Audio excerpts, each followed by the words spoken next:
आप में से बहुत सारे लोगों को लगता होगा कि अब कोरोना वायरस का दौर खत्म हो चुका है और जिंदगी फिर से पटरी पर लौट आई है। लेकिन अब हम आपको एक ऐसी खबर दिखाएंगे जिससे आपको पता चलेगा कि कैसे कोरोना ने 13 भारतीय पहलवानों का सपना एक झटके में तोड़ दिया। ये 13 पहलवान टर्की में 2 जुलाई से 8 जुलाई के बीच होने वाली वर्ल्ड डेफ रेसलिंग चैंपियनशिप में खेलने के लिए जाने वाले थे। लेकिन जैसे ही ये सभी पहलवान दिल्ली एयरपोर्ट पहुंचे तो इन्हें पता चला कि टर्की ने कोरोना के खतरे को देखते हुए भारत के साथ हवाई उड़ानों पर पाबंदी लगा दी है और इस वजह से अब इस चैंपियनशिप में वो खेल नहीं पाएंगे। और इस खबर ने इन मूक बधिर पहलवानों का देश के लिए कोई मेडल लाने का सपना तोड़ दिया। ये खबर खास तौर पर हम आपको इसलिए भी दिखा रहे हैं कि क्योंकि इनमें 35 साल के मशहूर पहलवान वीरेंद्र सिंह भी हैं, जिन्हें दुनिया गूंगा पहलवान के नाम से जानती है। और इसी साल जब उन्हें पद्मश्री से सम्मानित किया गया था तो हमने आपको इनके ऊपर एक खास रिपोर्ट भी दिखाई थी। टर्की में होने वाली वर्ल्ड डेफ रेसलिंग चैंपियनशिप में भारत की तरफ से कई मेडल्स पक्के माने जा रहे थे, लेकिन टर्की के नियमों ने सब कुछ बदल दिया।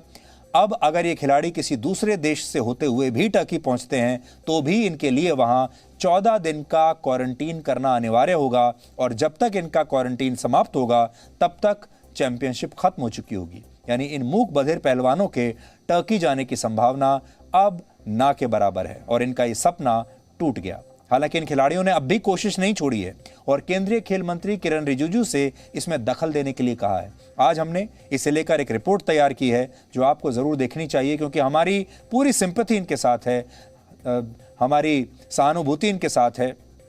और देखिए, खिलाड़ी जो हैं, हमने इनके ऊपर आपको पहले भी रिपोर्ट दिखाई थी, इन्होंने बहुत मेहनत की है और अपनी मेहनत के दम पर ये उस चैंपियनशिप में जीतना चाहते थे, जीतने के लिए जा रहे थे, गोल्ड मेडल जीतने के लिए जा रहे थे, लेकिन सपना चूर चूर हो गया। वीरेंद्र जन्म से ही मूक और बधिर हैं, मतलब वो ना तो सुन सकते हैं और ना ही बोल सकते हैं। आमतौर पर जो सारी बातें आपको बुरी लगती हैं वो सारी बातें वीरेंद्र की सफलता के हथियार बन गए, जैसे लोगों का मजाक, उपहास और बुलिंग।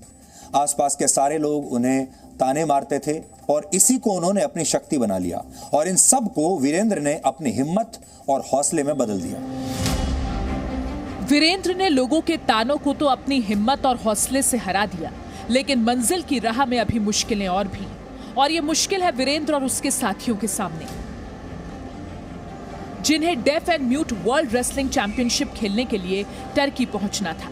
लेकिन टर्की की सरकार के नए नियम के मुताबिक 1 जुलाई से भारत, नेपाल, श्रीलंका, ब्राजील और साउथ अफ्रीका से आने वाली उड़ानें रद्द कर दी गई हैं। अगर दूसरे देश से होकर भारत से कोई आता है तो उसे 14 दिन के लिए क्वारंटीन होना होगा। कुश्ती की ये प्रतियोगिता टर्की में 2 से 8 जुलाई तक होनी है। यानी इस नए नियम के आधार पर खिलाड़ी वहां पहुंच भी गए तो खेल नहीं पाएंगे।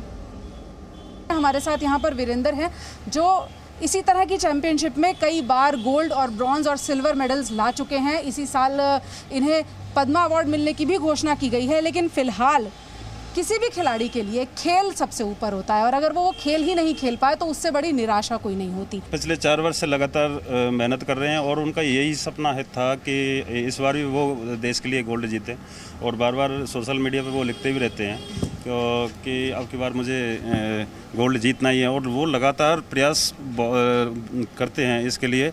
और सुबह 3:30 बजे वो उठ जाते हैं और कोच साहब के पास आ जाते हैं और मतलब उन्होंने कोई कसर नहीं छोड़ी अपनी ओर से मेडल जीतने का। अब इस बात का उनको बहुत ज़्यादा दुख है और रात को वो सोए भी नहीं है। मूक बधिर कुश्ती के अंतर्राष्ट्रीय अखाड़ों में देश को गोल्ड, सिल्वर और ब्रॉन्ज मेडल दिलाने वाले पद्म पुरस्कार विजेता वीरेंद्र सिंह अपनी टीम के टर्की न पहुंच पाने से दुखी हैं, लेकिन यहाँ भी वो हिम्मत नहीं हारे हैं। उन्होंने ट्वीट कर खेल मंत्री किरण रिजिजू से मामले में कोई रास्ता निकालने की अपील की है। भारत हिस्सा ले पाए मुझे तो पूरी उम्मीद इसलिए है और मैं हमेशा इस एक बात में विश्वास रखता हूँ, मैं आशावादी आदमी हूँ, कभी भी निराशावादी नहीं होना चाहिए। और ये जब भी गए हैं ना तो ये लास्ट मोमेंट पे ही इनका काम हुआ है। 2012 में भी गए, 13 में भी गए, तो इनका लास्ट मोमेंट पे ही काम होता है। 2012 में जब हम गए ना तो आखिर रात को 8 बजे इनका काम हुआ और 11 बजे चले गए। अभी उम्मीद है तो मुझे उम्मीद ये है कि हमारे सेक्रेटरी जनरल ने कि एक SMS वो मेल भेजा है मिनिस्ट्री को, अगर हमारा स्पोर्ट्स मिनिस्ट्री टर्की की विदेश मंत्रालय से और वहाँ की स्पोर्ट्स मिनिस्ट्री को मेल कर दे कि हमारे पहलवान हिस्सा लेना चाहते हैं, कोविड के टेस्ट हमने करवा लिए हैं इनके, और हम वहाँ जाएंगे तब भी हम कोविड टेस्ट कराएंगे वहाँ। पहले नहीं बताया गया था कि ऐसा कोई नियम रहेगा? हमारे को कोई नियम के बारे में नहीं बताया गया। जब पहले मैंने आपको लेटर दिखाया था कि क्वारंटाइन के बारे में साई ने पूछा था कि क्वारंटाइन इनको होना पड़ेगा क्या है, तो उन्होंने लेटर लिखा था, तो कोई रिस्पॉन्स नहीं है कि कोई क्वारंटाइन नहीं होना। ये लेटर कल ही 1 जुलाई से इन्होंने कोई नियम ऐसा बनाया, 1 जुलाई से। ये 61 kg स्पोर्ट्स अथॉरिटी के तहत आने वाली डेफ सोसाइटी ने 15 दिन पहले ही टर्की की स्पोर्ट्स अथॉरिटी को चिट्ठी लिखकर ये कहा था कि खिलाड़ियों को क्वारंटीन से राहत दी जाए, लेकिन टर्की ने आखिरी वक्त तक इस मामले को लटकाए रखा। कल रात टर्की ने एन वक्त पर क्वारंटीन की शर्त रख दी। नतीजा ये हुआ कि खिलाड़ी 1 जुलाई की रात दिल्ली एयरपोर्ट तक पहुंचे, लेकिन उन्हें बैरंग लौटना पड़ा। हालांकि अभी भी ये कोशिश की जा रही है कि खिलाड़ी टर्की तक पहुंच पाए।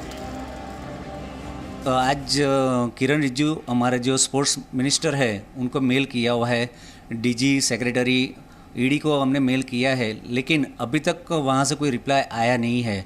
वी होप सो कि हमारा ये जो रिक्वेस्ट लेटर जो है अगर वो पढ़ेंगे तो तुरंत ही वहाँ की मिनिस्ट्री को यानी कि टर्किश मिनिस्ट्री को इंटीमेट करेंगे और बताएंगे कि हमारा ये सब कंटीजेंट जो है वो सब रेडी है, और काफ़ी टाइम से ये लोग यहाँ पे 10 दिन से वो कैंप में लगे, दिल्ली में वो लगे हुए थे, अच्छी उन्होंने मेहनत की है, तो उनको अगर मौका मिले तो ऐसा हमने एक मेल फॉरवर्ड किया है, लेकिन मिनिस्ट्री ऑफ स्पोर्ट्स से कोई रिप्लाई आया नहीं है।